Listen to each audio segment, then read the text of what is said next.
কি ও কি খাতার মাথা পড়ে কি জানি, একটু আওয়াজ পাওয়া যায় না। আমি তো লিখছি। ওই লিখেই যাবি, সারা জীবন লিখেই যাবি, পড়াশোনা তো হবে না, লিখতেই থাকবি, লিখে বিদ্যাসাগর হয়ে যাবি তুই একদম। পড় জোরে জোরে আওয়াজ যেন আমি কানে এখানে শুনতে পাই। যুদ্ধটি 1800 শতকের সময় সবচেয়ে বড় এবং সবচেয়ে গুরুত্বপূর্ণ ঘটনা বলে বিবেচিত হয় এবং মৃত্যুর সংখ্যা ধরলে সম্ভবত দুটি বাহিনীর মধ্যে ভয়ঙ্কর যুদ্ধে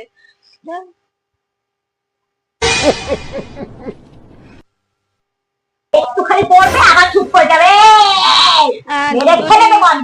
যুদ্ধটি 18 শতকের সবচেয়ে বড় এবং সবচেয়ে গুরুত্বপূর্ণ ঘটনাটি বলে বিবেচিত হয় এবং মৃত্যুর সংখ্যা ধরলে সম্ভবত দুটি বাহিনীর মধ্যে